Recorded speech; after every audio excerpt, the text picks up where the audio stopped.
नमस्कार, अमरउजाला.com में आप सभी का स्वागत है। आज विशेष परिस्थिति है और इसीलिए खबरों के खिलाड़ी का विशेष शो आपके सामने।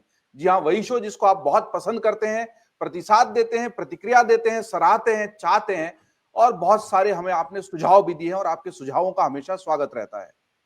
बड़ी बात यह है कि पिछले 24 घंटों में जिस तरीके से परिदृश्य बदला है ऑपरेशन सिंदूर को लेकर, उसके बाद जिस तरह की प्रतिक्रियाएं आ रही हैं, उन प्रतिक्रियाओं को देखते हुए आवश्यक हो गया था।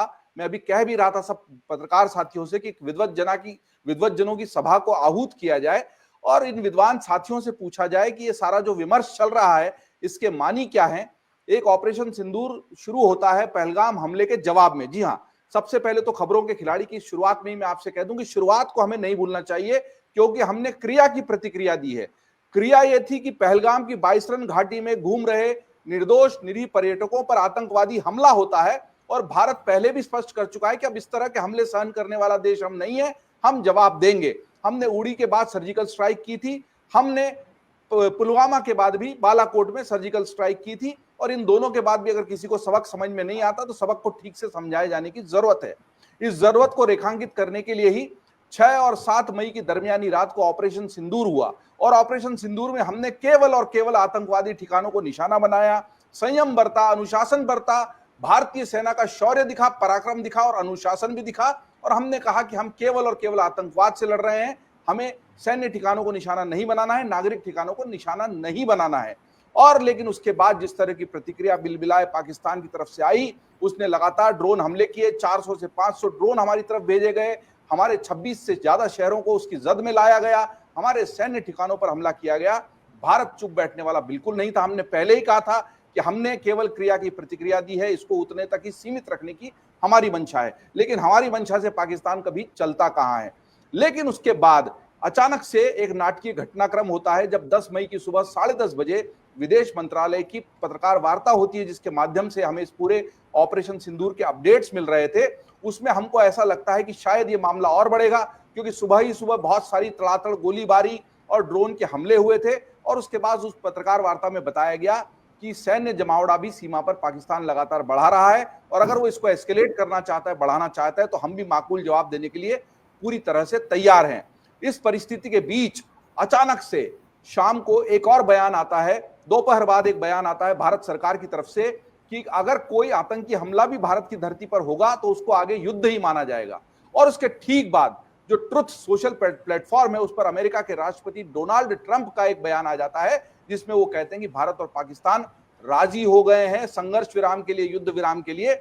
और फिर 5:30 पौने 6 बजे जो पत्रकार वार्ता होती है विदेश मंत्रालय की, उसमें कहा जाता है कि 10 मई को शाम 5 बजे से ही यह संघर्ष विराम लागू हो गया है। दोनों देशों के जो director general of military operations हैं, उनके बीच में इसको लेकर सहमति बन गई है।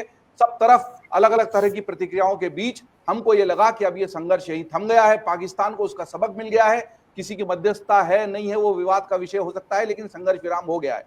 लेकिन चंद घंटों चले इस संघर्ष विराम के बाद अचानक फिर से श्रीनगर में उमर अब्दुल्ला जो मुख्यमंत्री है, उनका ट्वीट आ जाता है और वो बताते हैं कि ये कोई सीज फायर नहीं है, धमाके हो रहे हैं, बहुत सारी आवाजें आ रही हैं। फिलहाल सुबह से थोड़ी शांति है, लेकिन खबरों के खिलाड़ी के इस लाइव में मैं सबसे पहले पूरे पैनल का स्वागत करता हूं। हमारे साथ वरिष्ठ पत्रकार अवधेश कुमार जी हैं, हमारे साथ विनोद अग्निहोत्री जी हैं, हमारे साथ अनुराग वर्मा जी हैं और हमारे साथ हर्षवर्धन त्रिपाठी जी हैं और साथ ही सुनील शुक्ला जी और अजय सेतिया जी भी जुड़ गए हैं। तो लगभग हमारा भी कोरम पूरा हो चला है। मेरे इंट्रोडक्शन देते देते मैं सभी का स्वागत करते हुए सबसे पहले हर्षवर्धन त्रिपाठी जी की ओर चलता हूं। हर्षवर्धन जी, आपने इसको लेकर एक लंबा एक्सप्लेनर वीडियो भी बनाया है। खबरों के खिलाड़ी में हमारे पास सवालों की फहरिस्त है। लोग ये जानना चाहते हैं कि जब हम जीत के मुहाने पर होते हैं, वहीं से आकर एकदम से समझौते की टेबल पर क्यों आ जाते हैं? हमारी सेना के मनोबल का क्या होगा? हमने जो पाकिस्तान को तबाह कर देने की कसम खाई थी उसका क्या होगा? हमने ये सोचा था कि इस बार अंतिम और करारा प्रहार होगा पाकिस्तान पर, और जिस तरह से गतिविधियां चल रही थी ऐसा लग रहा था ये तो केवल शुरुआत है, पाकिस्तान को इस बार पूरी तरह से सबक सिखाकर ही मानेंगे। ऐसा कुछ नहीं होकर एक युद्ध विराम हो गया और इस युद्ध विराम को लेकर अब राजनीति भी शुरू हो गई है। कांग्रेस ने सर्वदलीय बैठक की मांग की है और संसद के विशेष सत्र की भी मांग की है। हर्षवर्धन जी, आपकी प्रतिक्रिया। जरीफ जी, सबसे पहले तो ये कि ये जो सारे सवाल हैं ये हर भारतीय के मन में हैं और आने ही चाहिए। अगर आपके मन में प्रश्न नहीं आ रहे हैं तो ये लोकतंत्र के लिए बहुत शुभ संकेत नहीं। विपक्ष अगर संसद का सत्र बुलाने की बात कर रहा है तो ये भी लोकतंत्र के लिए शुभ संकेत है। आप जिस तरह से भी देखें, जिस तरह से भी आप बात करें, लेकिन लोकतंत्र का मतलब ही है कि डायलॉग होगा और डायलॉग का मंच संसद है, इसमें कहीं कोई कसर नहीं है, इसमें कहीं कोई गुंजाइश नहीं है। अब सवाल ये है कि ये जो कुछ है, क्या सेना का मनोबल गिर गया, क्या हम कहीं से हार गए, ये इस सवाल का जवाब खोजना बहुत जरूरी है। और मुझे लगता है कि चूंकि हम लोग बहुत भावुक लोग हैं, और मैं कहता हूं ठीक है, देश के तौर पर कोई भी भले ही इस पर ऐतराज करे, लेकिन ये मूलतः हिंदू देश है और मूल रूप से हम सब जितने भारतीय वो हिंदू की तरह व्यवहार करते हैं।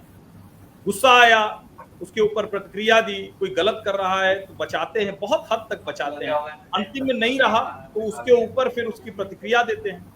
लेकिन अगर वो पिटने लगा और उसकी दारुण कथा हमको सुनाई देने लगी, वो कुछ लगा कि अरे ये तो बर्बाद हो रहा है, तो हम रुक जाते हैं।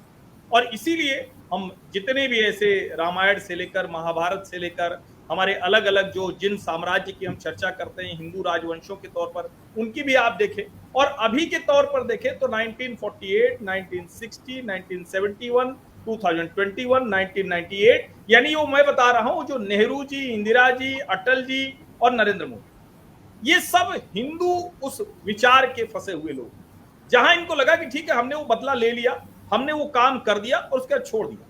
1971 में ये सारे सवाल इसलिए उठते नहीं थे क्योंकि इस तरह से सोशल मीडिया नहीं था, इस तरह से मीडिया का डेमोक्रेटाइजेशन नहीं था, कुछ संपादकों की अपने एक कहें कि जिसको मैं संपादकीय मठाधीशी कहता हूं, इसमें सारे संपादक लोग हैं तो बुरा ना माने, लेकिन संपादकीय मठाधीशी थी, कुछ लोगों के ही मन से चलता। अब सबकी बात है, तो इसलिए बहुत लाउड क्वेश्चन है कि क्या सेना का मनोबल गिरा। तो आप जरा सोचिए, जो हम 1971 में नहीं कर पाए, जो हम 99 में नहीं कर पाए, उस काम को हमने कर दिखाया। पाकिस्तान के उन एयर बेसेस को हमने ध्वस्त कर दिया जिसको वो बार बार इन्हीं सब कामों के लिए इस्तेमाल करता था। और जो सबसे ज्यादा, जिसको हम 11 एयर बेसेस की बात करते हो तो ठीक है, मूल रूप से जो रावलपिंडी है, क्योंकि रावलपिंडी एक तरह से पूरा मिलिट्री शहर समझिए, जैसे हम लोग अगर भारत के लोग समझते हैं कोई कैंट एरिया किसी शहर में, तो रावलपिंडी को आप पूरी तरह से कैंट समझिए। इस्लामाबाद के पास का बेस हमने ध्वस्त कर दिया, हमने लाहौर का एयर डिफेंस सिस्टम ध्वस्त कर दिया। कहां पहुंचा दिया था कि शहबाज शरीफ ने न्यूक्लियर पावर का इस्तेमाल कर, क्या कहें कि उस तरफ जाने की बात करते हैं। अमेरिका की भूमिका इसमें दो तरह से है। एक तो ये कि अमेरिका को पहले लगता था कि ये दोनों लड़ेंगे, बहुत कुछ होगा नहीं, और पाकिस्तान को लगता था कि हम ये जो ड्रोन भेजकर, जो तुर्की का ड्रोन है, ये जो एयर डिफेंस सिस्टम चाइना का है और अमेरिका का F-16 फाइटर, हम इससे जीत लेंगे। हुआ उल्टा, भारत ने न सिर्फ पीटा, इनकी सारी जो जिसको कहते हैं कि एक आवरण जो था, वो पर्दा जो था, वो सब गिर गया। बौखलाया हुआ पाकिस्तान था, सेना पूरी तरह से हावी थी, और पाकिस्तानी सेना के लोगों को आप वहां सुनिए, वो लोग परेशान है बुरी तरह से कि हमारी ये स्थिति अगर हो गई तो अभी कितने साल लगेंगे हमें भारत से लड़ने की तैयारी करने की। उसके बीच में ये समझौते की स्थिति आई।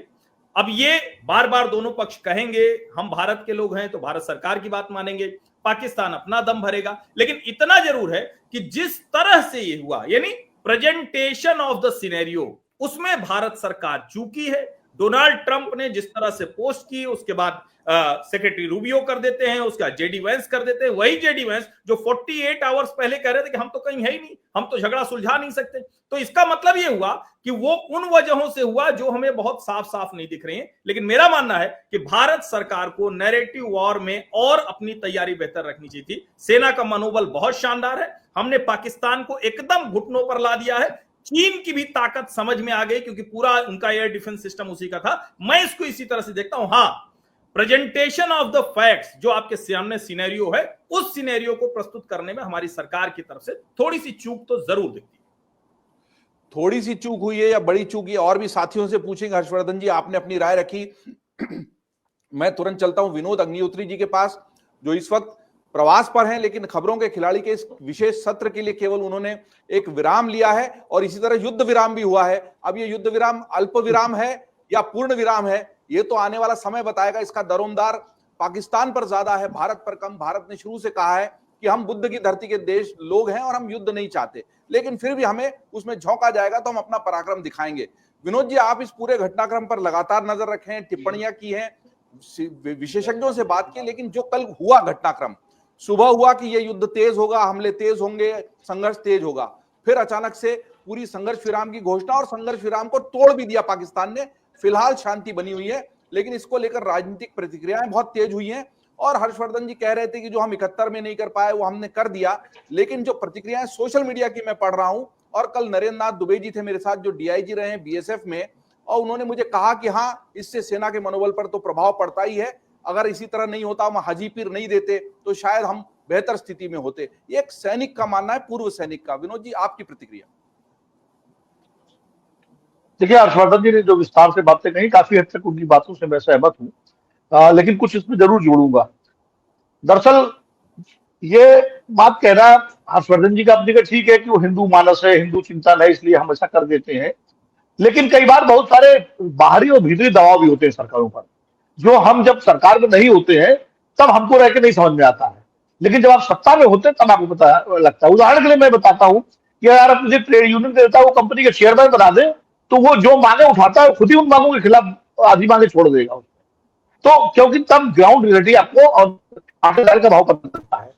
ये बहुत सवाल उठता था कि इंदिरा गांधी जो है 93,000 फौजियों को लेकर के यहाँ थी, उस समय वो पीओके ले सकती थी, ये कर सकती थी, लेकिन नहीं किया, ये उनकी कमजोरी थी। लेकिन वही स्थिति आज भी है कि आज तो हमने सारे एयरबेस नष्ट कर दिए, उनके डिफेंस सिस्टम को तोड़ दिया, उनको बिल्कुल घुटनों पर ला दिया। तो हम हाफिज सईद को मांग सकते थे, हम मौलाना मसूद अजहर को मांग सकते थे, हम दाऊद इब्राहिम को मांग सकते थे, तो क्या मांगा हमने? नहीं मांगा, और हम विराम के लिए सहमत हो गए। तो ये सवाल आज उठ सकता है, क्योंकि मनमोहन सिंह ने साहब 26/11 के बाद क्यों नहीं अटैक किया, ये सवाल उठता है। तो सवाल ये भी उठता है कि पार्लियामेंट अटैक के बाद अटल जी ने क्यों नहीं अटैक किया? तो दोनों स्थितियां समान थी। उस समय भी तो संसद पे हमला हुआ था, तो अटल जी 8 महीने सेना लगाकर वापस लौट आए थे, और जब 26/11 हमला हुआ मुंबई पर, तो मनमोहन सिंह भी जो है पाकिस्तान पे स्ट्राइक नहीं कर सके। तो हम कहना आसान होता है, लेकिन जब आप सत्ता में होते हैं तो बहुत सारी चीजें देखनी पड़ती है, आगे पीछे ऊपर नीचे दाएं बाएं। मोदी जी देश के प्रधानमंत्री हैं, जितना बेहतर स्थिति को वो समझ सकते हैं, उतना हम आप यहाँ बैठ के नहीं समझ सकते। हम कुछ भी उपदेश दें, कुछ भी ज्ञान दें, लेकिन जो प्रधानमंत्री होता है उसको बहुत कुछ सोचना, देखना, समझना पड़ता है। सेना को छूट दी गई, सेना ने अपना काम किया, बेहतरीन तरीके से किया। दुनिया ने देखा, हमारे सेना की ताकत को देखा, उसकी क्षमता को देखा, और हमने बिना सीमा, हमारे एक भी सैनिक ने सीमा पार नहीं की, लेकिन हमने रावलपिंडी तक और सियालकोट और बहावलपुर और उनके सारे जो है ठिकानों को ध्वस्त किया। पहले आतंकवादियों के ठिकानों को ध्वस्त किया, और जब पाकिस्तान की सेना प्रतिक्रिया में सामने आई तो हमने उसको भी बताया। तो सेना ने, हमारी नौसेना ने कराची तक जो है को कंट्रोल में, उसको तो कुल मिलाकर के हमारी सेना को काम किया। अब राज्य में तो जहां तक बात है, देखिए चौथा भी था, लेकिन अगर आप अमेरिका को फॉलो कर रहे तो आपको मैं लगातार अमेरिका को फॉलो कर रहा था। एक दिन पहले जेडी ने कहा कि लड़ाई लेगी, हमारा कोई मतलब नहीं है। उसके पहले कहा पाकिस्तान पे सुलझाने। उसके बाद अचानक एक दिन ट्रंप व्हाइट हाउस से आया कि भारत और पाकिस्तान संयम बरते और डीएस्केलेट करें, यानी ये भूमिका थी आगे की। और उसके बाद ये युद्ध विराम की खबर आती है, और फिर ट्रंप का ट्वीट आ जाता है, और ट्रंप से बात करते हैं। अब इसमें जो गंभीर प्रश्न है, वो मसूद अजहर हो, मान लीजिए, वो तो कहने के ठीक है।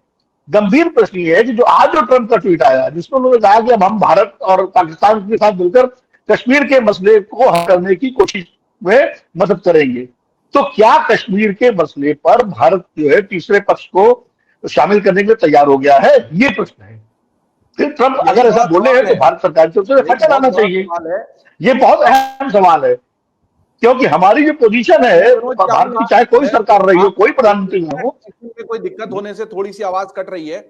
मैं कोशिश करूंगा कि आपका इंटरनेट कनेक्शन थोड़ा सा और ठीक हो। शुरुआत में बहुत अच्छी आवाज आ रही थी, थोड़ी सी, क्योंकि आप रास्ते में ट्रेवल कर रहे हैं। इस बीच में अवधेश जी के पास सीधा यही वाला सवाल लेकर आऊंगा। अब अवधेश जी, क्या शिमला समझौते का हम जो पालन था, जिसमें बात हो गई थी कि केवल बायलैटरल इशू है, द्विपक्षीय मामला है, इसमें किसी तीसरे पक्ष का हस्तक्षेप हम स्वीकार नहीं करेंगे, तो क्या उस शिमला समझौते को पीछे छोड़कर, तिलांजलि देकर हम किसी तीसरे पक्ष के हस्तक्षेप के लिए तैयार हो गए हैं, जिस तरीके का हस्तक्षेप करता हुआ अमेरिका दिखाई दे रहा है इस पूरे मामले में? अवधेश जी।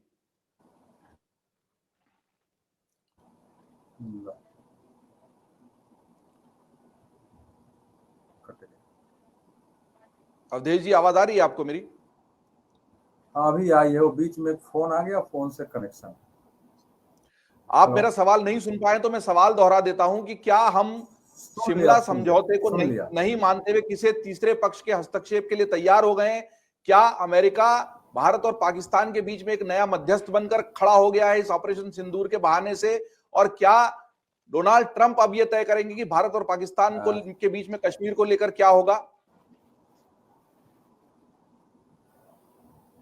देखिए, पहली बात तो है कि भारत ने सीज फायर शब्द का प्रयोग नहीं किया है। सीज फायर शब्द पहले डोनाल्ड ट्रंप की ओर से है और पाकिस्तान इसका प्रयोग कर रहा है। भारत ने यह कहा है कि हमारी एक understanding military firing and military action को रोकने पर हुई है। तो इसलिए सीज फायर तो तब होता है जब हम किसी युद्ध में है या उस प्रकार की परिस्थिति होती है। भारत ने इसको युद्ध के रूप में लिया नहीं था, वो अमेरिका की परिभाषा है। दूसरा, जब वहां से बयान आया कि भाई दोनों देश न्यूट्रल प्लेस पर बात करेंगे, भारत ने क्लियर कहा हमको बात तो करनी नहीं है और डीजीएमओ के लेवल पर बातचीत होगी।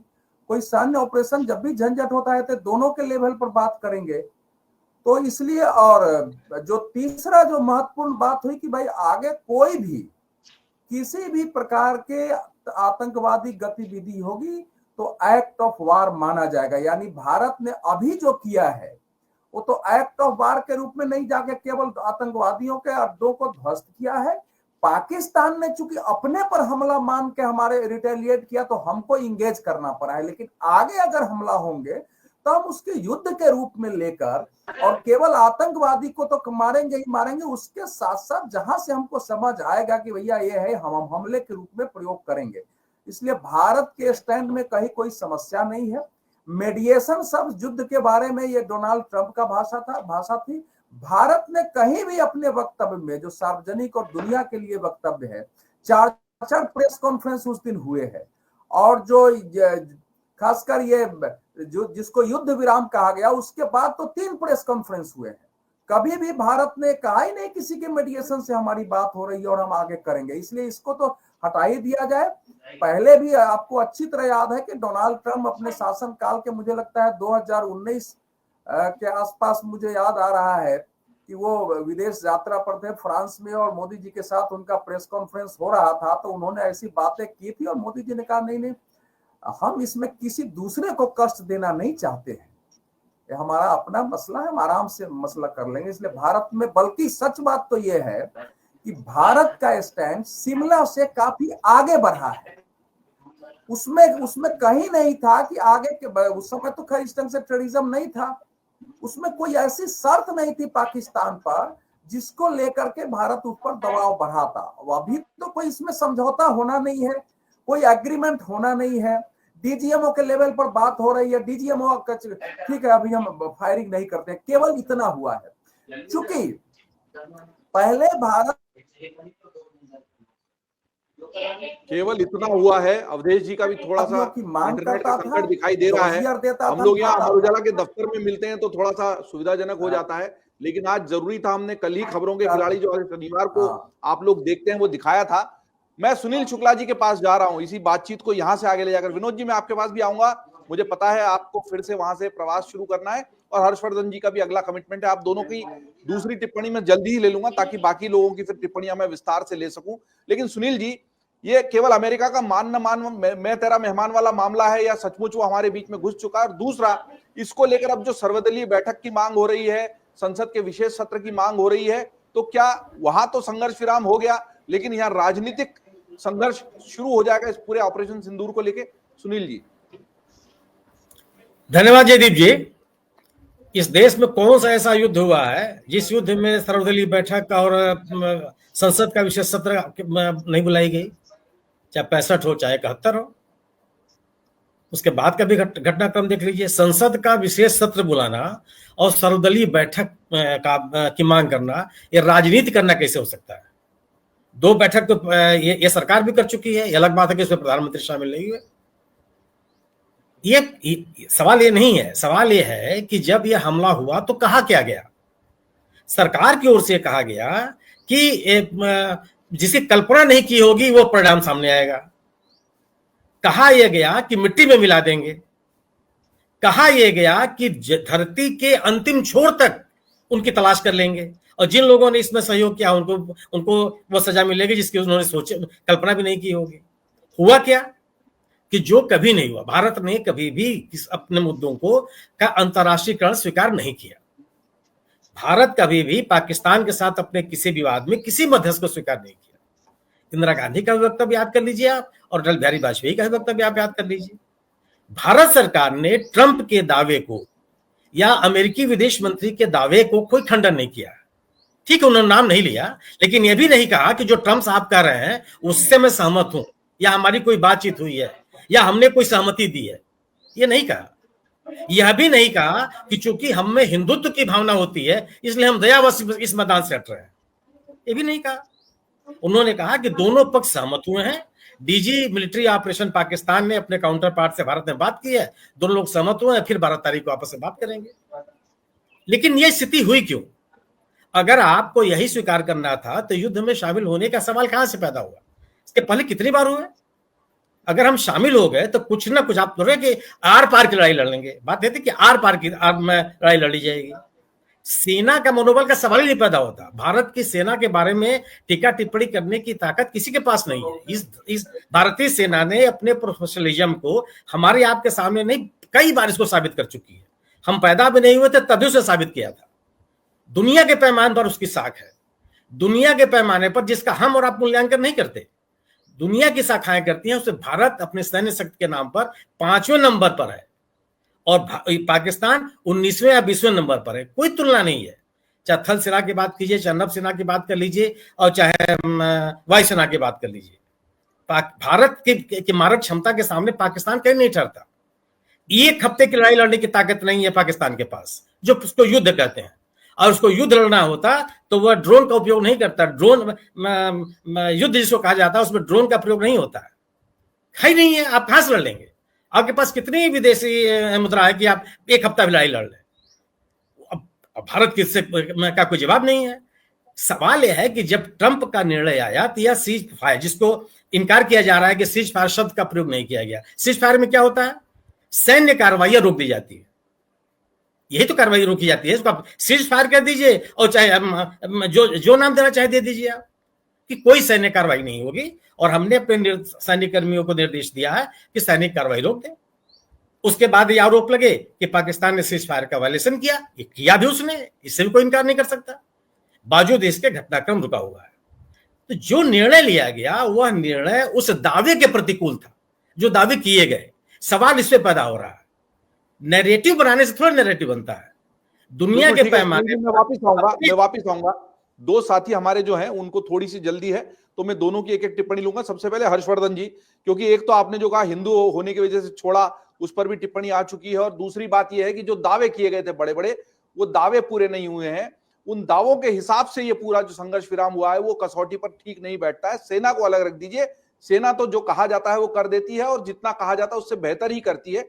लेकिन शायद जो नेतृत्व के स्तर पर होना चाहिए था वो नहीं हो पाया। और कहीं ना कहीं से ये मध्यस्थता वाली बात भी फिर से आ रही है कि मध्यस्थता तो इस मामले में होती हुई दिखाई दे रही है। हर्षवर्धन जी।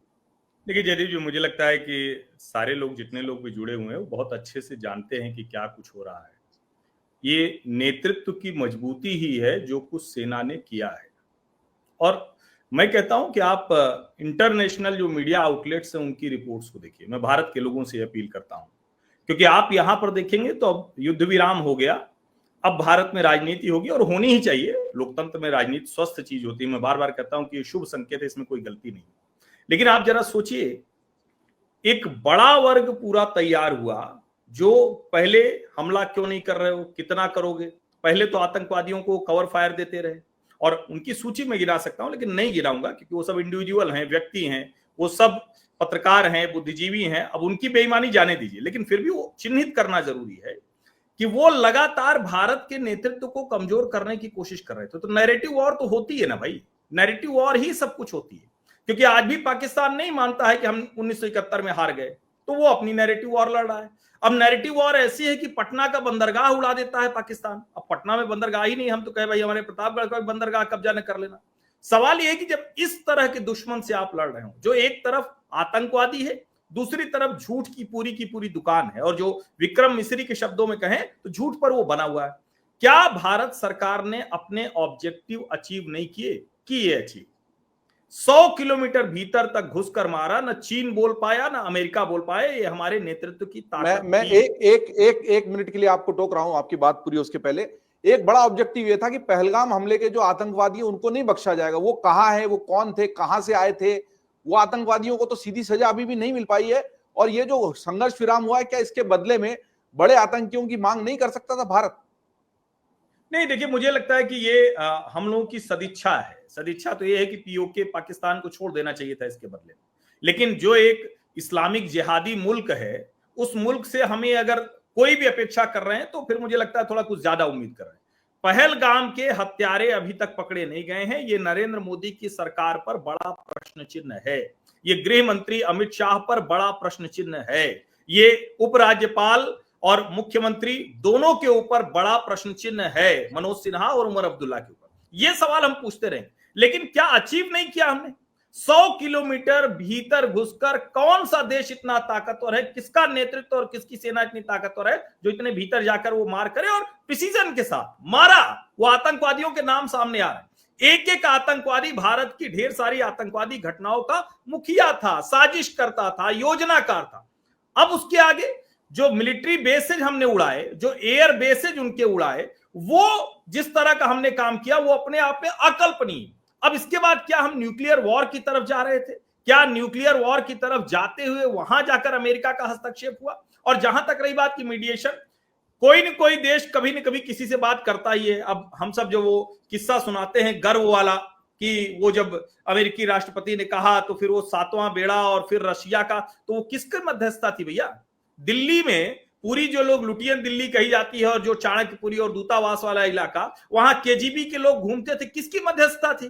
कौन जाकर किससे बात करता था? जब हम इस तरह के नैरेटिव अपने देश के पत्रकार सेट करते हैं तो दरअसल वो थोड़ा सा देश को एक उसके नैरेटिव को कमजोर करते हैं। और मैं फिर कह रहा हूं, नैरेटिव वॉर में हमारे अपने लोग, हमारा अपना पत्रकार, बुद्धिजीवी वर्ग जिस तरह के सवाल खड़े कर रहा था, वो हमारे ऊपर सवाल खड़े कर रहा था। वो पूछ रहा था अच्छा ये मरे, अच्छा नहीं वो तो पाकिस्तान वाला ठीक है। हमारे यहाँ के एक अखबार वो रिपोर्ट पाकिस्तान के हवाले से कर देता कि फाइटर गिर गए, और पाकिस्तान का रक्षा मंत्री वो विदेशी मीडिया पर कहता है कि वो भारत के सोशल मीडिया पर भारत के पत्रकारों ने बताया। मुझे ढेर सारे पत्रकारों ने फोन किया, वो हंसते हुए कहते थे गिर तो गया अपना, सरकार छिपा रही।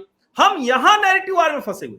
नेतृत्व और सरकार ने कोई कसर नहीं छोड़ी। हां, कहां कसर छूटी वो मैं भी मानता हूं कि बड़बोलेपन में डोनाल्ड ट्रंप ने डिप्लोमेसी की एबीसीडी को ऐसी की तैसी कर दी। ये कहीं नहीं होता। और कोई प्रेसिडेंट इस तरह से, क्योंकि उनको भी लगता है कि वो पीस मेकर खुद को कहते हैं, ना रशिया यूक्रेन रोक पाए, ना इजराइल फिलिस्तीन रोक पाए, तो उनको लगा कि चलो ये एक अवसर है। पाकिस्तान फटेहाल, कंगाल, चिथड़ा, आतंकवादी देश है, उसको लगा चलो ठीक है, इसी बहाने थोड़ा कुछ और पैसे मिल जाएंगे। इसको इस तरह से जरूर देखना चाहिए। और मैं फिर कह रहा हूं, ये पाकिस्तान सुधरने वाला नहीं है। भारत को नैरेटिव की अपनी तैयारी और ठीक करनी पड़ेगी, और जो प्रेजेंटेशन सरकार को करना चाहिए था, नरेंद्र मोदी को सोचना चाहिए कि उसमें कहां चूक गए। ये नैरेटिव आज दूसरों को बताना पड़ रहा है, सरकार की तरफ से आना चाहिए था। पहले दिन से नैरेटिव वॉर में भारत की सरकार वो पिछड़ रही थी। सेना और फैसले लेने में मुझे कहीं कोई दिक्कत नहीं दिखती। कहीं दिक्कत नहीं दिखी। हर्षवर्धन जी ने बहुत स्पष्ट तौर पे अपनी बात रखने की कोशिश की। और विनोद जी के पास मैं सवाल लेके आऊं, उसके पहले मैं बता दूं बहुत लोग लाइव में जुड़ चुके हैं। आप लोगों को कोई सवाल हो तो ये सब वरिष्ठ पत्रकार हैं, खबरों पर लगातार निगाह रखते हैं और बहुत लंबा अनुभव है इनका, तो आप सवाल पूछ सकते हैं। लाइव में उन सवालों को शामिल किया जाएगा। अभी आपकी केवल टिप्पणियां आ रही हैं और वो टिप्पणियां इतनी ओपिनियनेटेड है, उसमें कोई सवाल नहीं है, तो मैं उसको सवाल के रूप में इन किसी भी विद्वान पत्रकार साथियों के पास नहीं ले जा सकता। विनोद जी, मैं है ना कतिल शिफई के एक शेर के साथ आपके पास आना चाहता हूं। बड़ा मुंसिफ है अमेरिका, बड़ा मुंसिफ है अमेरिका, उसे अल्लाह खुश रखे। बजौ में ख्वाहिश वो सबको बराबर प्यार देता है। बजौ में ख्वाहिश मतलब अपनी गलत फहमी या खाम ख्याली में ही सही। बड़ा मुंसिफ है अमेरिका, उसे अल्लाह खुश रखे। बजौ में ख्वाहिश वो सबको बराबर प्यार देता है। किसी को हमला करने के लिए देता है मिसाइल, तो किसी को इनसे बचने के लिए रडार देता है। क्या बात, बिल्कुल सही शेर है और बड़ा दो मौजूद है। जी, एक तो ये कि इसमें चीन की क्या भूमिका थी। चीन ने अचानक कह दिया कि हम पाकिस्तान के साथ खड़े हैं। ऐसा माना जा रहा है कि कहीं ना कहीं चीन चाहता था कि युद्ध पाकिस्तान से जारी रहे। टैरिफ वॉर से बचने का उसका हथकंडा भी इसको माना गया कि भारत को युद्ध में उलझाए रखो। चीन की इसमें जो भूमिका रही उसको देखते हुए भी शायद दबाव बढ़ गया था कि अमेरिका इसमें मध्यस्थता करे और इस मामले को रुकवा दे। विनोद जी देखिए, बिल्कुल आप चीन की एक भूमिका तो रही है इसमें निश्चित रूप से, लेकिन मैं एक बात, हर्षवर्धन जी चले गए, एक बात मैं स्पष्ट कर दूं पहले कि 1971 का उन्होंने उदाहरण दिया सातवें बेड़े का, तो सातवां बेड़ा किसी मध्यस्थता के तहत नहीं आया था। सातवां बेड़ा भारत और रूस के बीच एक रक्षा संधि थी, जो और उस संधि के तहत आया था, जिसमें कहा कि अगर एक दूसरे देश पर कोई हमला होता है तो वो देश अपने ऊपर हमला मानेगा। इसके तहत आया था, जो इंदिरा गांधी के साथ उस समय ब्रेजनेव ने किया था। तो वो कोई मध्यस्थता, और वो खुला खुला मामला था, उसमें कोई किसी की मध्यस्थता की बात नहीं थी। दूसरी बात यह है कि नेतृत्व तो हमारा हमेशा, मैं मौजूदा नेतृत्व की भी सराहना करूंगा कि उन्होंने एक फैसला लिया, उस फैसले के बाद सेना को पूरी छूट दी।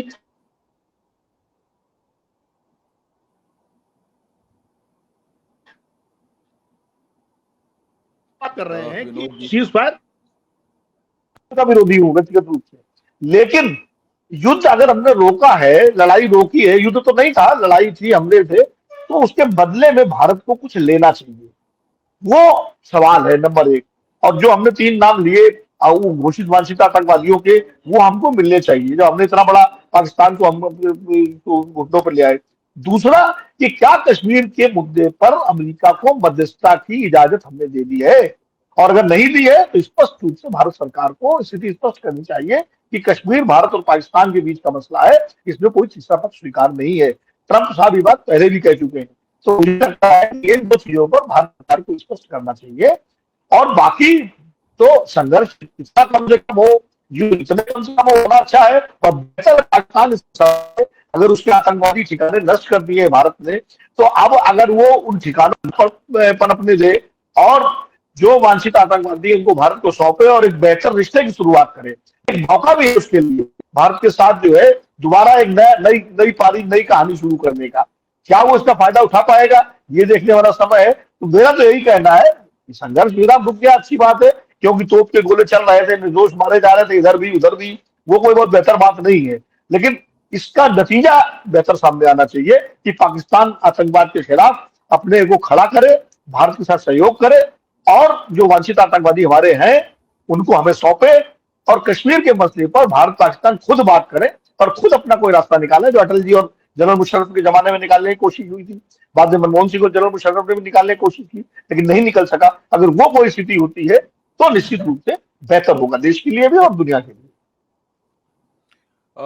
विनोद जी ने कहा कि देश और दुनिया के लिए बेहतर होगा और हम इसका हल निकालें, ये जो आतंकवादी मांगे वो मांगे। लेकिन अजय सेतिया जी, मैं आपके पास आना चाहता हूं 2 सवालों के साथ। एक तो अभी हमें लाइव में सवाल मिला है कि सोशल मीडिया पर यह चर्चा हो रही है कि पाकिस्तान के साथ तो चीन और तुर्की सीधे सीधे आ गए, बयान भी दिए और हथियार भी दिए, लेकिन भारत के साथ ऐसे कोई दुनिया का देश सीधे आकर खड़ा नहीं हुआ इस पूरी लड़ाई में। जब इजराइल की धरती पर हमला होता है तो पूरी दुनिया मानवता के खिलाफ ये आतंकवादी हमला है और हमें एक हो जाना चाहिए करके तैयार हो जाती है। वही 9/11 का हमला जब अमेरिका की धरती पर होता है तो पूरी दुनिया को आतंक के खिलाफ एक हो जाना चाहिए की आवाज आती है। लेकिन जब भारत की धरती पर पहलगाम जैसा हमला होता है तब भी भारत अगर दुनिया के देशों को इसे एक आतंकी हमला बताकर अपने साथ खड़ा नहीं कर पाता तो क्या ये विदेश नीति की कमजोरी मानी जाएगी? अजय जी।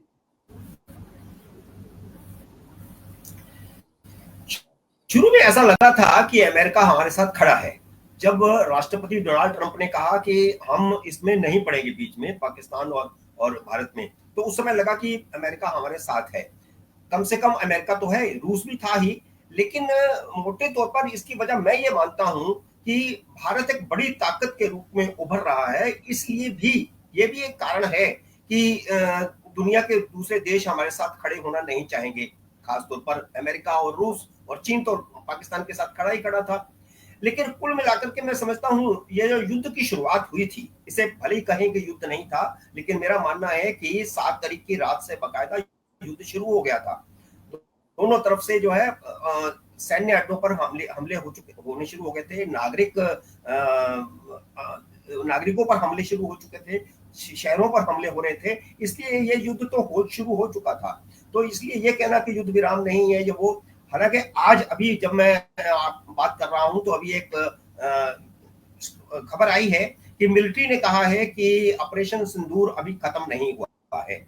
तो इसका मतलब ये है कि बीच में अभी कुछ चल रहा है, जैसे बारामूला से वहां से लोग जो वहां से हट करके गए थे उनके बारे में भी आदेश हुआ है कि उनको अभी वापस नहीं भेजा जाएगा। तो क्या स्थिति हुई है तो नहीं सकते, लेकिन जो युद्ध शुरू हुआ था, ये युद्ध शुरू हुआ था भारत की जनता के दबाव में, राजनीतिक दबाव में। अब देखिए कि कांग्रेस लगातार जो सवाल पूछ रही थी, 56 इंच की छाती पूछ रही थी और ये पूछ रही थी कि राफेल का ये हैंगर में टांगने के लिए लाए गए हैं। इस सारे राजनीतिक दल इस तरह के सवाल पूछना शुरू हो चुके थे। लेकिन इस बीच दूसरी बात अगर राजनीतिक तौर पर देखी जाए तो सिद्धारमैया जैसे लोग ये भी कह रहे थे कि युद्ध नहीं होना चाहिए, लेकिन युद्ध देश की जनता के दबाव में हुआ है, इसमें कोई शक नहीं है। देश की जनता चाहती थी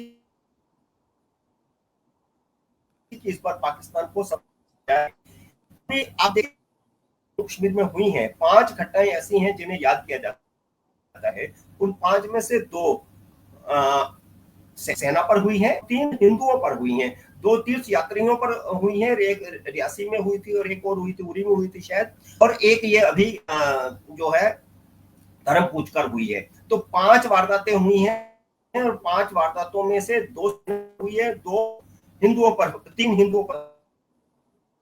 जो शुरू में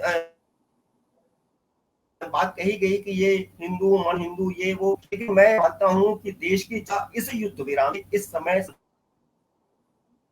के देश की जनता बैठी थी, मिट्टी मिला देंगे, ये शब्द देश के प्रधानमंत्री का था। अमित शाह ने संसद के भीतर कहा था कि जम्मू कश्मीर लेकर रहेंगे, तो यही समय था। इसके बाद फिर ये समय कहां आएगा? आज तो युद्ध शुरू हुआ था, तो आज ही सारा कुछ ना कुछ तो निपटना चाहिए था। सारा जम्मू कश्मीर पाक ऑक्युपाइड न सही, कुछ तो हिस्सा लिया जाता। आप देश की जनता क्या चाहती है, आप उसकी भावनाओं के अनुसार ये फैसला नहीं हुआ है, इसलिए आज देश में निराशा है। देश की जनता क्या चाहती है इसका एक उदाहरण चंडीगढ़ में कल मिला। 1000-1500 मांगे गए थे सेवा के लिए और 25,000 के करीब युवा वहां पहुंच गए। तो देश के चाहती थी कि पाकिस्तान को सबक सिखाया जाए। मुझे लगता है कि इतनी धीमी गति से काम हुआ उसकी वजह से भी एक निराशा पैदा हुई है। वो एक तीव्र गति से काम होना चाहिए था और ये निराशा कहां है इसको समझने की जरूरत है। मैं आपको बताता हूं कि 5 जन्य जो कि संघ से जुड़ा हुआ अखबार है, उसके संपादक रितेश शंकर ने आज एक्स हैंडल पर लिखा है, सरकार के मोर्चे पर भले शांति हो, समाज का मन अशांत है। तो ये एक झलक है, आप देख सकते हैं कि देश की जनता क्या सोचती है।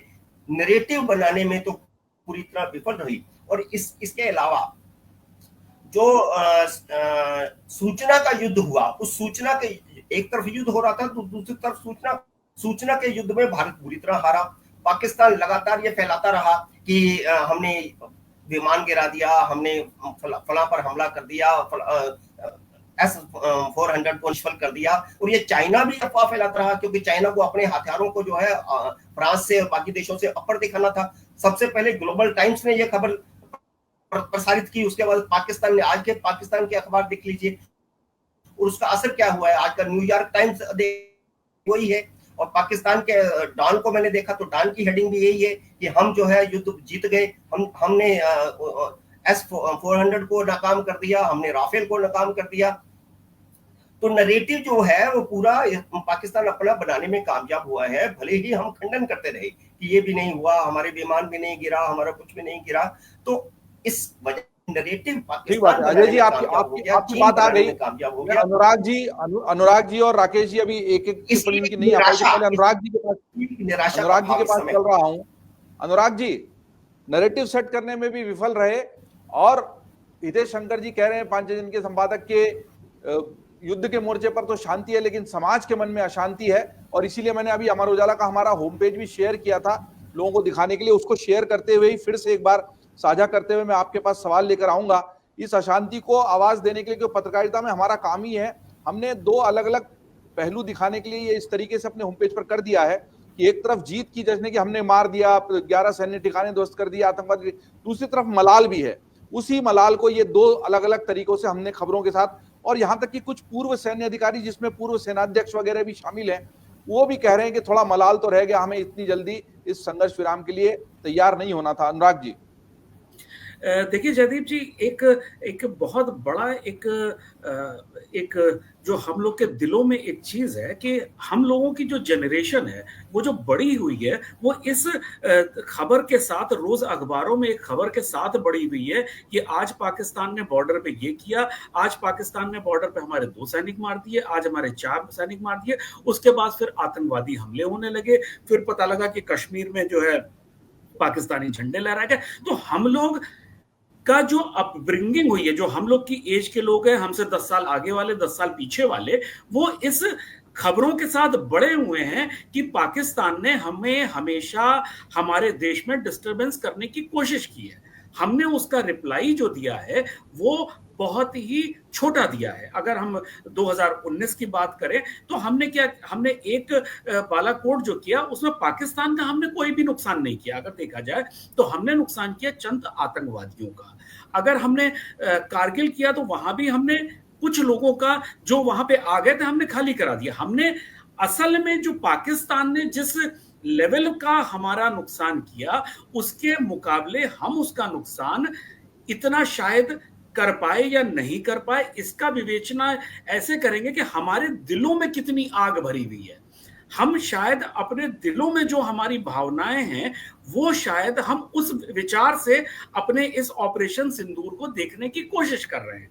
लेकिन उसके विपरीत एक जो सेना है, जो सेना अध्यक्ष हैं, जो राष्ट्राध्यक्ष हैं, उनकी अपनी जो मजबूरियां कहेंगे या उनके सामने जो वास्तविकता है वो थोड़ी सी डिफरेंट होती है, तो उनको उस हिसाब से एक्ट करना है। अच्छा, आज अगर हमने तो सीज फायर 5 बजे कल शाम को हो गया था, लेकिन उसके बाद भी श्रीनगर पे हमले हो रहे थे। तो पाकिस्तान कोई विश्वसनीय देश नहीं है। पाकिस्तान एक ऐसा देश है जो इस्लामिक जिहाद की परिकल्पना पे वो चलता है। उसको अभी भी आप इसको, जैसा कि भारतीय वायुसेना ने कह भी दिया है, ये अभी ऑपरेशन सिंदूर खत्म नहीं हुआ है। अभी हमारा ये एक तरह से कॉमा लगा है, ये फुल स्टॉप नहीं है। और पाकिस्तान कोई ऐसा देश नहीं है। उनकी जो मौलाना मुनीर की जो जिहाद की मानसिकता है, एक आप उनकी वो जो जिहादी मानसिकता का जो आर्मी जनरल है, उससे आप इतनी जल्दी इतनी आसानी से ये उम्मीद मत करिए कि वो अपनी हार भी मानेगा। क्योंकि पाकिस्तान का जो जनरल बनता है, जो चीफ बनता है, वो आदमी नहीं होता है कि जो एक उसने नौकरी करी, अपना फिर रिटायर हो गया और सम्मानजनक जीवन जी रहा। वो पाकिस्तान के आर्मी चीफ का तो अंत या तो जेल में होता है या फांसी के फंदे पे होता है या देश निकाले पे होता है। तो जो भी आर्मी चीफ बना उसे तो ये पता है कि उसका अंत यही होना है। तो अंत जब उसका यही है तो उसको क्या फर्क पड़ता है? वो तो चाहेगा कि वो कायदे आजम और जियाउल हक की तरह उसका नाम हो। तो ये जो एक जिहादी मानसिकता की समस्या है, वो भारत जैसा देश जो विकास के रास्ते पे है, जो बहुत बड़ी अपने आप को 3rd लार्जेस्ट इकोनॉमी के रास्ते पे जाना चाहता है, उसके लिए एक बहुत बड़ी समस्या है कि इस तरह का भिखारी देश हमारा पड़ोसी है, जो जिसके पास तो कुछ है नहीं, लेकिन अपने जो विकास की ओर जो देश बढ़ रहा है उसको किसी ना किसी तरह से रोज कोई ना कोई परेशान करके उसके विकास की धारा को खराब करने की कोशिश कर रहा है। तो हमारे जा रहा है, विकास की धारा को अवरुद्ध किया जा रहा है। राकेश जी, आप बहुत देर से सबको सुन रहे थे, तो आपकी एक भी टिप्पणी अभी तक नहीं आई है और आपके कुछ तंज भी होते हैं, कुछ मुहावरे भी होते हैं परिस्थिति का विश्लेषण और आकलन करने के लिए। कतिल शिफाई साहब को तो मैं ले ही आया हूं। बड़ा गंभीर मसला रहा कि भारत को कुछ भी करके बदला तो लेना है, और वो बदले में राजनीतिक इच्छा शक्ति, सरकार और प्रशासन की इच्छा शक्ति और पब्लिक सेंटिमेंट्स, यानी देश की जनता का मिजाज भी शामिल था। और जो युद्ध विराम हो गया उसमें देश की जनता का मिजाज एकदम से उलट गया। देश की जनता को लग रहा था कि इस बार का ये जो मामला है निर्णायक है। हालांकि उड़ी के बाद हमने सर्जिकल स्ट्राइक की, वो वहीं तक महदूद थी, वहीं तक सीमित थी। फिर बालाकोट जो हुआ वो भी केवल पुलवामा का बदला लेने के लिए किया, वहीं तक रुका हुआ था। इस बार अपेक्षाएं भी बढ़ गई, फिर मामला खिंच भी वहां तक गया कि जहां से लगा कि इस बार कुछ बड़ा होने वाला है, इस बार सचमुच सब मिट्टी में मिल जाएंगे। मिट्टी में बहुत कुछ मिला है, पाकिस्तान की साख भी मिली है, पर बात सही थी ये आई है कि नैरेटिव सेट नहीं हुआ। लेकिन आपको क्या लगता है कि जिस तुर्की को हम इतने बड़े भूकंप में जाकर मानवीय मदद पहुंचाते हैं, वो उसको ड्रोन पहुंचा देता है हमारे दुश्मन पाकिस्तान को। आतंकवाद के खिलाफ लड़ाई मानने को तैयार नहीं होती दुनिया। कहां पर दिक्कत हुई इस पूरे मामले में?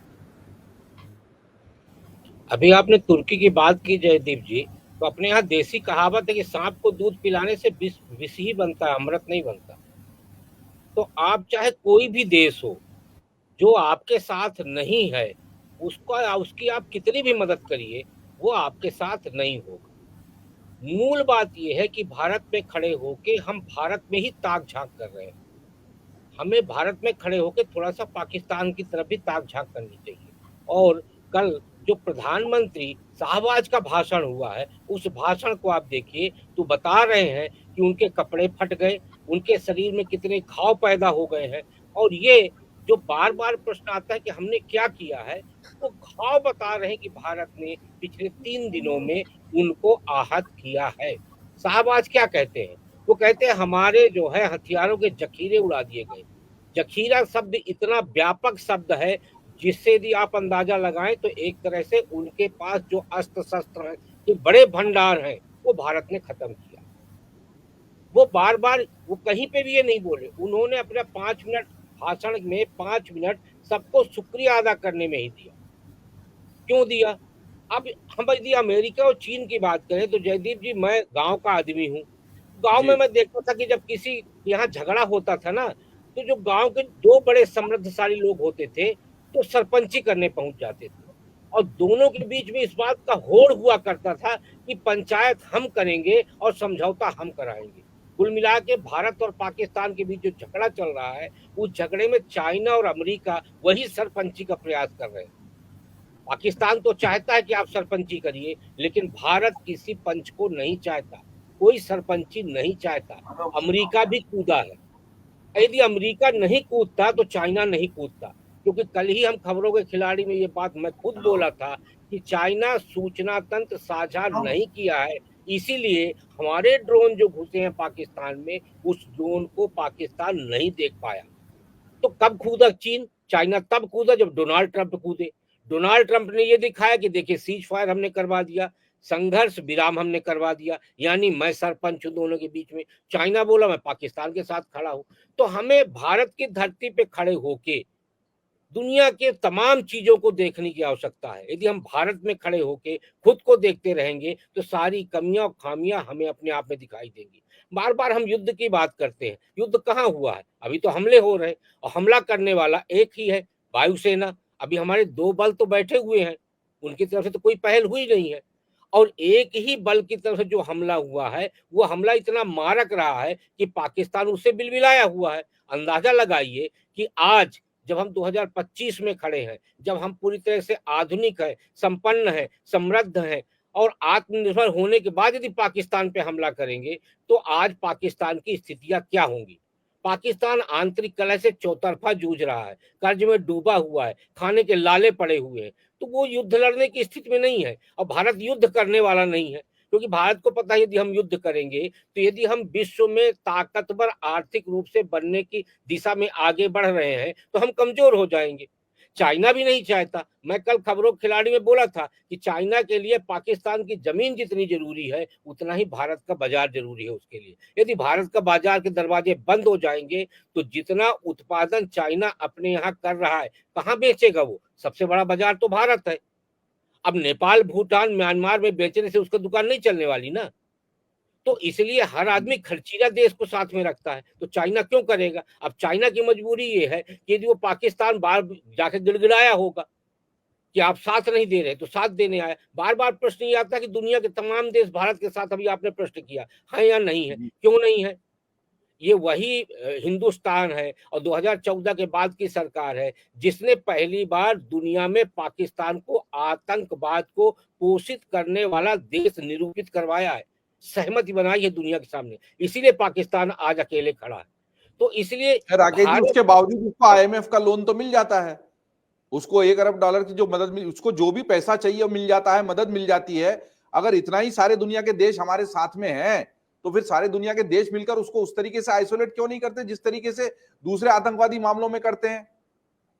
मैं छात्र जीवन में था। गुड टेररिज्म और बैड टेररिज्म वाली जो दुनिया है वो तो खत्म होती हुई दिखती नहीं है। पहलगाम के आतंकी हमले ने यही साबित किया है कि गुड टेररिज्म और बैड टेररिज्म अभी भी एग्जिस्ट करता है। देखिए, जिसका स्वभाव हो जाए उस स्वभाव को आप कैसे बदलेंगे? दुनिया तो जान गई है ना उसके स्वभाव को। भाई पाकिस्तान के स्वभाव को कौन नहीं जानती? यदि उसके स्वभाव को नहीं जानती तो भारत की तरफ से जब मसूद अजहर और हाफिज सईद के ठिकानों पे हमला किया गया, उरी और पुलवामा के बाद भी जब आतंकवादी ठिकानों पे हमला किया गया, तो देश के और मानवाधिकार वालों को तो बिल्कुल झंडा लेके खड़े हो जाना चाहिए कि आपने तो मानवाधिकार का उल्लंघन कर दिया, आपने आम नागरिकों को मार दिया। लेकिन नहीं हुआ ना। तो कम से कम ये रणनीति तो भारत की बड़ी सफल है, और दुनिया में भले ही मौन सहमति हो, लेकिन ये सहमत तो मिल रही ना कि आतंकवाद को खत्म करना है, क्योंकि आतंकवाद सिर्फ भारत के लिए ही पीड़ा नहीं दायक है, बाकी देशों के लिए भी पीड़ादायक साबित हो रहा है। चाहे फ्रांस हो, अमेरिका हो, कहाँ आतंकवादी हमले नहीं हो रहे? हर जगह हो रहे। और आतंकवादी हमले करने वाले कौन है? वही इस्लामिक है। तो और उसका कनेक्शन कहीं ना कहीं पाकिस्तान से जुड़ता है। यही मेरा सवाल है राकेश जी, आपका पॉइंट आया है और अब मैं इस डिबेट को खोल लेता हूं, सभी लोगों को इसी में शामिल कर लें विंडो में। अवधेश जी, एक आपके लिए सवाल आया जा रहा है, इनका नाम मैं पढ़ देता हूं। नाहर जी गजराज हैं, ये बार बार पूछना चाह रहे हैं, अवधेश जी से पूछ लीजिए कि सरकार को संसद का विशेष सत्र इस पूरे मामले को लेकर बुलाने में क्या दिक्कत हो सकती है। अब मुझे मालूम है अवधेश जी सरकार के आधिकारिक प्रवक्ता तो नहीं है, पर वो जो दर्शक बार बार लाइव में सवाल पूछ रहे हैं, वो 3 बार पूछ चुके, तो मैंने सोचा मैं अवधेश जी से तो पूछ ही लूं कि सरकार को क्या दिक्कत है विशेष सत्र बुलाने में इस पूरे मामले में। बहुत बहुत धन्यवाद उनका और प्रश्न पूछने के लिए। हालांकि प्रश्न से ज्यादा एक कटाक्ष है और ये भी अधिकार है जनता के नाते उनको करने का। मुझे नहीं लगता है कि इस समय सरकार जो सर्वदलीय बैठक है वो शायद बुलाए भी।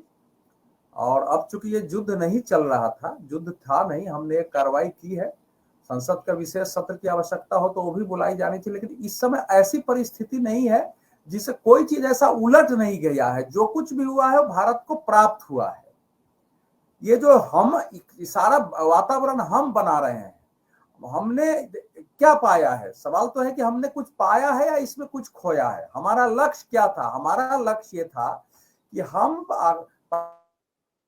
पाकिस्तान के अंदर घुसकर आतंकवादी, उन सारे आतंकवादी अड्डों को ध्वस्त करें जहां से ये सारे आतंकवादी आते हैं, तैयार करते हैं, जहां से भविष्य में संभावना हो सकती है, और इस रूप में उनको नष्ट करें कि लंबे समय तक उनके खड़े होने की संभावना न रहे और पाकिस्तान की सरकार को भी लगे कि भैया ये तो हमारे खिलाफ बहुत बड़ा हो गया। तभी तो साधारण घटना थोड़ी है कि उसके जनाजे में राष्ट्रपति, प्रधानमंत्री, जनरल मुनीर तक जा रहे हैं, सबके चेहरे उतरे हुए हैं।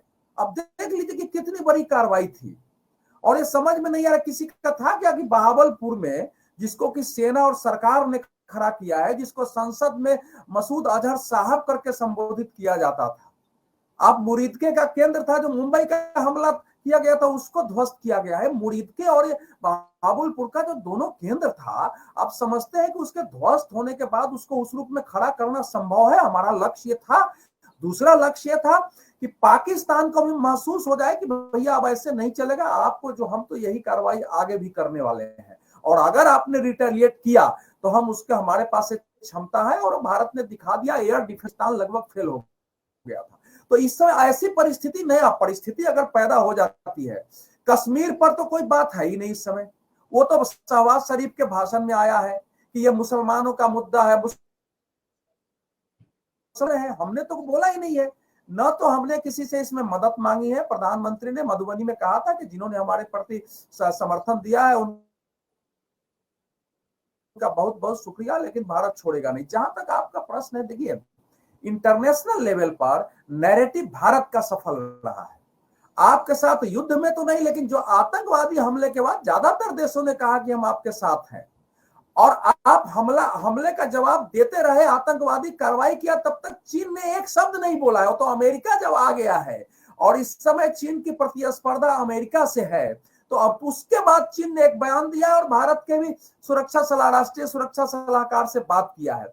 इसलिए हम ये सब मान ले रहे हैं। होता क्या है कि जब आपकी एक सरकार से एक्सपेक्टेशन बढ़ जाती है, क्योंकि पहले हमले के बाद इस प्रकार की कार्रवाई नहीं होती है, 2016, 2019 और 2025 में इतनी व्यापक कार्रवाई हुई, और उसके बाद हम रिटेलिएशन का उस रूप में जवाब देते रहे, तो लोगों को लगा कि यही समय है विश्वासघाती देश का, कि कम से कम 1971 के बाद जो हुआ वो नहीं हो, 1965-66 में ताशकंद नहीं हो, 1948 के बाद का यूनाइटेड नेशन नहीं हो, स्थिति न रहे, इसको नष्ट करो। वो भाव पैदा हुआ था, ये स्वाभाविक है। और वो भी दिन आएगा किसी समय जो पाकिस्तान को, मेरा खुद भी मानना है कि ये पाकिस्तान जो साफ कह रहा है कि भाई ये इस्लामी हमारा मुल्क है, 1300 साल बाद हमने मोहम्मद पैगंबर साहब के बाद बनाया है, दुनिया में इस्लाम का खलीफा बनाना चाहता है, न्यूक्लियर बम को उसने इस्लामी बम नाम दिया था, कश्मीर को इस्लाम का मुद्दा बनाना चाहता है, कहता है हिंदू मुसलमान साथी नहीं हो रहा है आपका। अवधेश जी अगर आप मुझे सुन पा रहे हैं, थोड़ा सा फ्रेम फ्रीज हो रहा है कुछ नेट की दिक्कत से। सुनील जी आपके पास अगर जा रहे तो लास्ट पूरी कर दूं, बोल दीजिए। कुछ दिक्कत आ रही थी नेट में, आपका फ्रेम फ्रीज हो गया था। मैं जरा एक आध लाइन बोल दूं, मुझे भी उठना पड़ेगा। बोल दीजिए। हाँ वो मुझे लग रहा है, मुझे अभी जहां मैं हूं अब इसमें, हाँ मेरा ये है कि कोई भी ऐसे सवाल सारे हम उठा रहे हैं।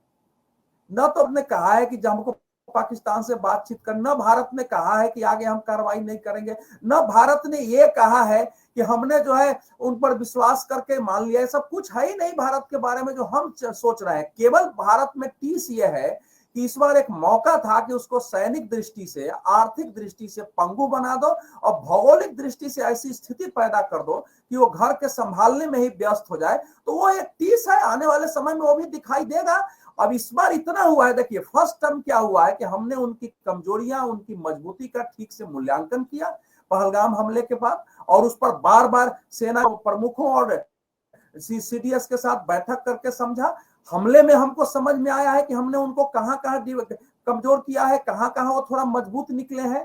ये दूसरी चीज पाकिस्तान के सेना को भी लग गया है कि भैया ये तो हमारे F-16 को भी भारत उड़ा दे सकता है, तो उनके लिए भी आगे समस्या हो गई। और दुनिया ने मान लिया है कि अब इस समय भारत मानने वाला नहीं, उसके पास पावर है, पाकिस्तान को ध्वस्त कर सकता है।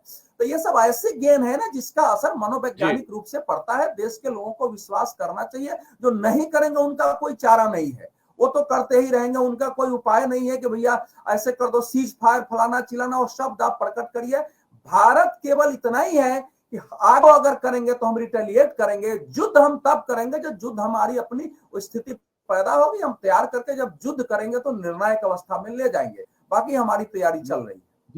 जी अवधेश जी, बाकी तैयारी चल रही। सुनील जी, बहुत सारी बातें आ गई है, सभी पत्रकार साथियों ने बात रखी अपने अपने तरीके से, उनका जो अपना विश्लेषण है। हमने जो तस्वीर लगाई है ना, इसके साथ खास तौर पे अगर आपको दिखाई दे रही हो तो इसमें दो आवाज आ रही सुनील जी? जी आ रही है। हाँ, तो इसमें हमने दिखाया है कि दो देशों के प्रधानमंत्री हैं, शहबाज शरीफ हैं और प्रधानमंत्री नरेंद्र मोदी, लेकिन दो अलग राष्ट्राध्यक्ष भी दिख रहे हैं। तो क्या जिनपिंग और ट्रंप का इसमें कोई लेना देना था या नहीं था? ये दोनों क्यों हमारी लड़ाई में कूद पड़े? या कुल मिलाकर ये दरअसल जो टैरिफ वॉर अमेरिका और चीन के बीच में है वो उसकी परिणति रही? बहुत से लोगों का यह भी मानना है कि चूंकि चीन टैरिफ वॉर की वजह से घिर गया था, बड़ी कंपनियों ने घोषणाएं शुरू कर दी थी वहां से अपना प्रोडक्शन स्थानांतरित करने की, तो उसी की परिणति स्वरूप पाकिस्तान की तरफ वो झुका। और पाकिस्तान जो अब तक अमेरिका की गोद में बैठा था, इस पूरे घटनाक्रम में वो चीन की गोद में जाता हुआ दिखाई दिया। और इससे जो अंतरराष्ट्रीय घटनाक्रम है वो तेजी से बदल गया। और भारत सरकार ने जो कुछ भी किया उसके बावजूद वो अपना नैरेटिव शायद सेट नहीं कर पाई, लेकिन जमीन पर जो किया वो मजबूत था। आप किस तरह देखते हैं इसको? चीन ने पाकिस्तान के साथ अपने संबंधों को कभी छिपाया नहीं। चीन ने पाकिस्तान को ऑल वेदर फ्रेंड की संज्ञा दी और चीन हमेशा उसके साथ खड़ा रहा। चीन से हटने वाली जो औद्योगिक उत्पादन इकाइयां हैं वो पाकिस्तान चले जाएंगी, ये इसका कभी कोई संकेत नहीं मिला। टेरिफ वार को लेकर के चीन कभी भी अमेरिका के सामने झुकता हुआ नहीं दिखाई पड़ा। यहां तक कि अमेरिका तैयार हुआ कि चीन से टेरिफ के मुद्दे पर दूसरे देश में जिनेवा में जाकर वार्ता करेगा। दोनों एक दूसरे के साथ वार्ता नहीं करेंगे और चीन इसके लिए कहा कि नहीं, मैं यूएस में जाकर बात नहीं करूंगा। तो टेरिफ वार को लेकर के चीन कोई दबाव में था, यह निष्कर्ष निकालना बहुत ही सरलीकरण है। सवाल इस बात का है कि जाने वाली थी प्रोडक्शन यूनिट्स, भारत आ सकती थी, अगर भारत आ सकती थी, एप्पल की बड़ी घोषणा थी, बिल्कुल भारत आ सकती थी, भारत आ सकती थी। भारत को अगर वो युद्ध में झोंक देंगे, भारत की भीतरी परिस्थितियां खराब हो जाएंगी, तो इस तरीके के हालात से चीन बच सकता है। ये भी एक रणनीति हो सकती थी। नहीं, उससे चीन को क्या हासिल होना था? जहां तक भाई कि चीन को उत्पादों के लिए बहुत बड़ा बाजार था। चीन के उत्पादों के लिए पूरी दुनिया बाजार है। आज किसी देश में आप चले जाइए, वहां चीन के उत्पाद आपको मिलेंगे। किसी देश में आंख बंद करके उठिए और ग्लोब पर कहीं चले जाइए, चीन का उत्पाद वहां उपलब्ध है। खैर, सवाल इस बात आज कहा जा रहा है कि सरकार से उम्मीदें बहुत थी, इस उम्मीद को जगाया किसने? सरकार ने तो जगाया। भारत पर तमाम कई बार आतंकी हमले हुए और भारत ने अपने को सीमित रखा उस आतंकी कार्रवाइयों को लेकर के जवाब दिया। जो कूटनीतिक पहल हो सकती थी उन कूटनीतिक पहलों किया। इस सरकार ने कहा कि हम मिट्टी में मिला देंगे, तो अगर लोगों ने अब ये अपेक्षा पाल ली तो कौन सा गुनाह कर दिया? इस देश में कौन सी ऐसी लड़ाई हुई है जब संसद का विशेष सत्र नहीं हुआ है? इस देश में कब ऐसा आतंकी हमला नहीं हुआ जिसे भारतीय जनता पार्टी ने हमला न किया हो सरकार के ऊपर? 26/11 को याद कर लीजिए आप। आज के प्रधानमंत्री जी ने कितने सवाल पूछे थे? उस समय नैरेटिव नहीं तय हो रहा था। उस समय भारत सरकार के ऊपर हमले नहीं हो रहे थे। उस समय देश की सुरक्षा खतरे में नहीं थी। उसी हमले के बाद भारतीय जनता पार्टी ने बाकायदे पोस्टर जारी किया और वोट फॉर बीजेपी का नारा दिया। उस समय भारत की सुरक्षा खतरे में नहीं थी। मैं आपको बीच में टोक रहा हूं सुनील जी, लेकिन कल मेरे साथ नरेंद्र नाथ जी थे जो मैं बता रहा था। हमने 2-3 बड़े सैन्य विशेषज्ञों से कल और आज में बात की है। निम्बोरकर साहब से बात की है, नरेंद्र नाथ दुबे जी से बात की जो बीएसएफ के डीआईजी थे। उन्होंने तो स्पष्ट शब्दों में कहा कि जो आज ऑपरेशन सिंदूर हमने किया है वो दरअसल 26/11 के बाद ही हो जाना चाहिए था, तब 2008 में। अगर तब हमने इस तरह के ऑपरेशन किए होते तो आज जो हमले हमारी धरती पर हो रहे हैं वो नहीं हो रहे होते। तो आप कह रहे हैं कि पहले भी आतंकवादी हमले हुए हैं, पहले भी जवाब दिया गया। आप जब आपने बालाकोट, नहीं जयदीप जी, जब बालाकोट किया तभी आप कर सकते थे, जब कारगिल होता तब भी कर सकते थे। बालाकोट के बाद पाकिस्तान ने पलटकर जवाब नहीं दिया था। देखिए फर्क ये है, उरी के बाद की जो सर्जिकल स्ट्राइक थी और बालाकोट के बाद जब आपने इनिशिएट किया पर हमारे नागरिकों पर हमला नहीं किया ना सुनील जी। मैं आपकी बात मान लिया, मैं आपकी बात को मान लिया। जब आप सर्जिकल स्ट्राइक कर रहे थे उसी समय अभिनंदन का विमान गिरा था वहां, आप उसको ही प्रतिकार के रूप में ले सकते थे। सवाल पाकिस्तान को मजबूर होकर छोड़ना पड़ा। मैं कहां कर रहा हूं? देखिए मैं तो जयदीप जी बार बार आपसे कह रहा हूं कि सैन्य शक्तियों में पाकिस्तान भारत के सामने कहीं नहीं है, ये पाकिस्तान को भी पता है। सवाल इस बात का है कि जो राजनीतिक निर्णय लेने वाले लोग हैं उनकी बात और अभी की परिस्थिति में अंतर है। अभी की बात कर लीजिए ना। एक कोई जवाब नहीं दिया। इस बार पाकिस्तान ने हमारे 26 शहरों पर हमला किया, 400 से ज्यादा ड्रोन भेजे, हमारे सैनिकों को और हमारे नागरिकों को निशाना बनाया और कई लोग मारे भी गए हैं इस पूरे मामले में। तो आपके पास पर्याप्त कारण था। बिल्कुल जयदीप जी, मैं आपकी बात से सहमत हूं। हमारे पास तो पर्याप्त कारण था कि आप आकर के लड़ाई लड़ लेना। हम कह भी तो ही रहे थे, हमने कुछ नहीं किया। और एक तीसरे व्यक्ति ने, भारत जो सबसे बड़ी स्थिति है कि इस तीसरे व्यक्ति ने इसे मध्यस्थता की और ये कह रहा है कि जम्मू कश्मीर के मामले के लिए हम मध्यस्थता करेंगे, जो दूसरा आज का ट्वीट आया हुआ है। इसका भी भारत सरकार ने स्पष्ट रूप से ब्लैक एंड व्हाइट खंडन नहीं किया। बात इसकी है। आप जो बात लगता है कि इसका खंडन होना चाहिए कल और बिल्कुल होना चाहिए, जो बिल्कुल प्रभावी तरीके से होना चाहिए, प्रभावी तरीके से होना चाहिए। चाहता हूं बातचीत में अनुराग जी, राकेश जी, आपको लगता है कि गलत हो गया? एक बात मैं आपसे डिफर करूंगा। देखिए जो डिप्लोमेसी होती है उसमें हर बात का जवाब देना या हर बात का स्पष्टीकरण करना कोई बहुत जरूरी नहीं होता। अब ट्रंप ने तो ये भी बोला था कि India and Pakistan are fighting from last 1500 years, तो वो भी, उसका भी खंडन नहीं किया गया। तो आपने भारत पर थोड़ी टिप्पणी थी, वो एक तथ्यात्मक गलती थी, वो एक तथ्यात्मक गलती थी। इसमें आप ये अनुराग जी बात नहीं हुई ना, बात ये नहीं, ये सीधे वो तो एक तथ्यात्मक गलती थी, वो आपने किया या नहीं किया। आज तो जम्मू कश्मीर के ऊपर वो मध्यस्थता करने की बात कर रहा है भाई। अलग अगर अमेरिका ये कह रहा है कि हम मध्यस्थता करना चाहते हैं या करेंगे या व्हाटएवर, क्या भारत, उसने ये तो नहीं बोला ना कि भारत ने मेरे से मध्यस्थता करने की बात करी। इन दोनों मैं अस्वीकार करता हूं, मैं इसको अस्वीकार करता हूं, पर सरकार नहीं किया। सुनील जी, दोनों बातों में बहुत फर्क है। अगर वो ये कहता कि मध्यस्थता करने के लिए भारत ने अपील करी है या पाकिस्तान ने अपील करी है, देखिए पाकिस्तान ने करी है तो ठीक है, करता रहे, या वो खुद मध्यस्थता की अपील कर रहा है तो भी ठीक है।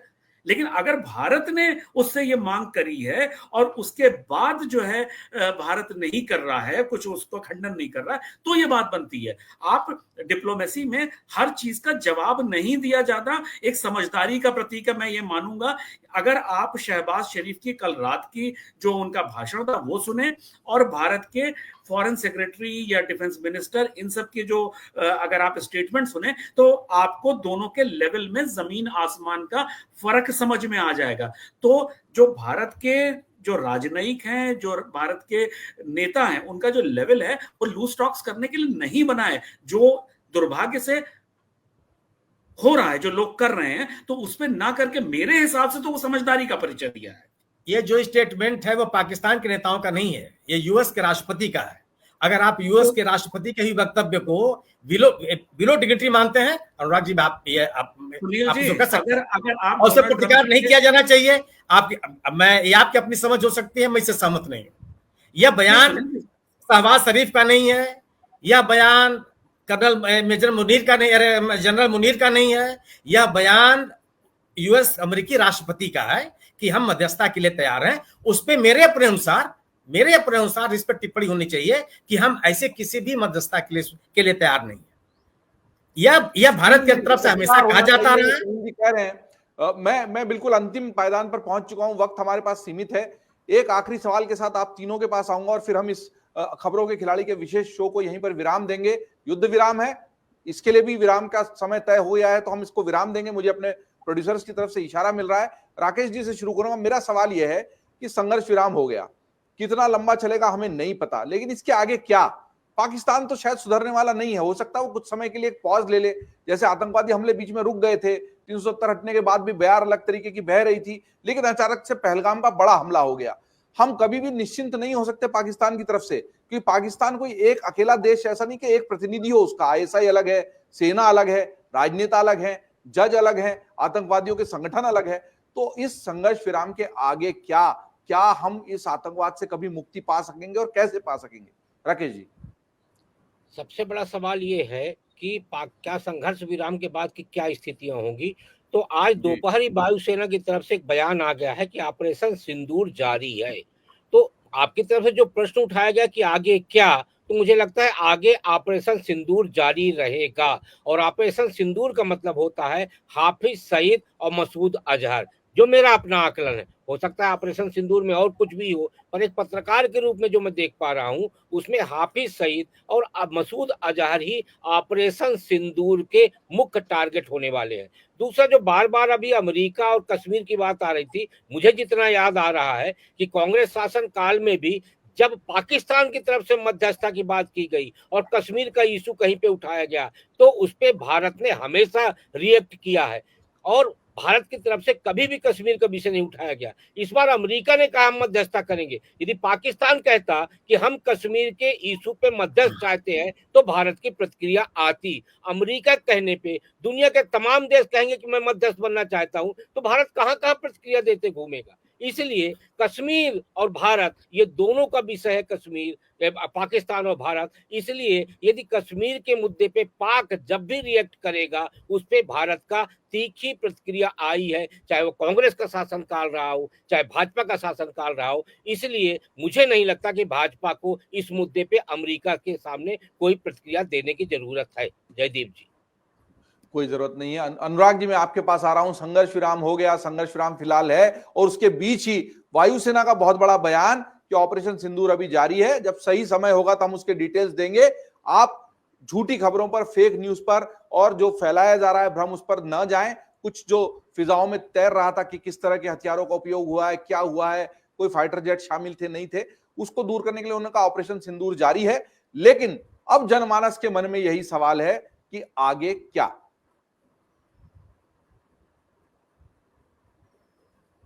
अनम्यूट कीजिए। हाँ जी, देखिए, जो राकेश जी ने बात कही कि जब तक हमें अजहर मसूद और बाकी जो दुर्दांत आतंकवादी नहीं मिलते हैं, तब तक ऑपरेशन सिंदूर जारी है।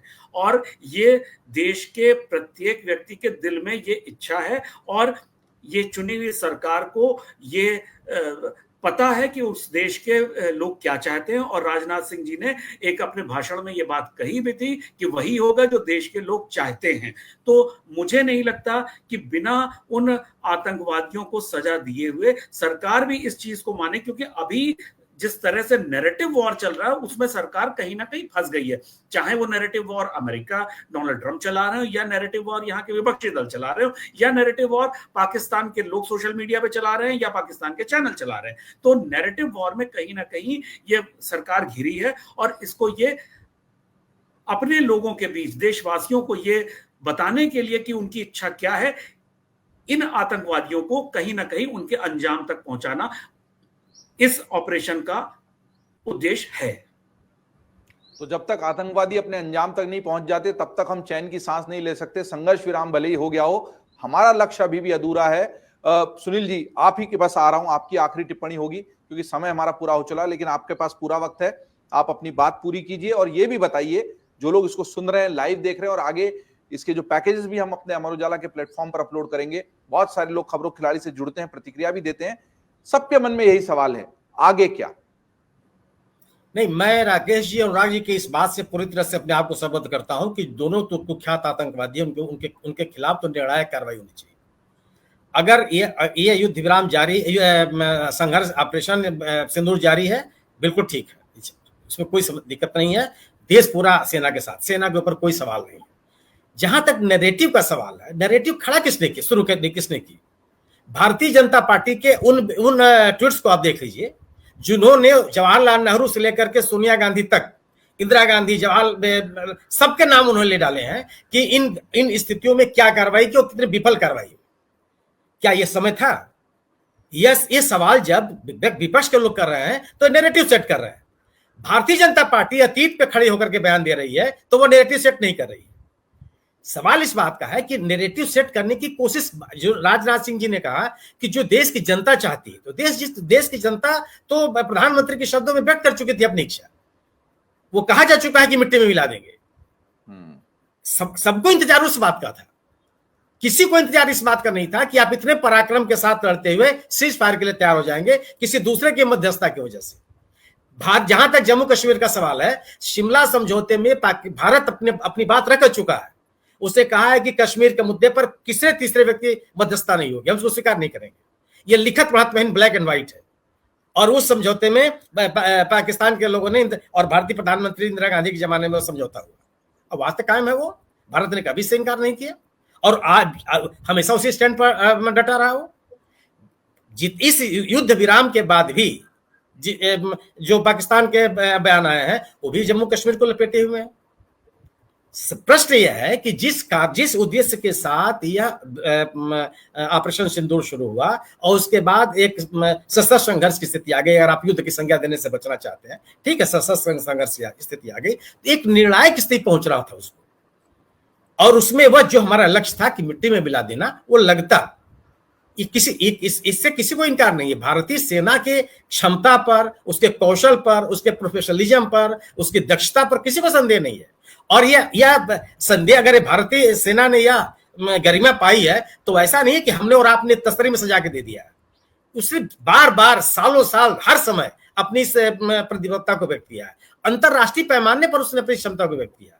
तो उसमें हम और आपको संदेह करने के लिए हमारे पास कोई मतलब क्षमता ही नहीं है।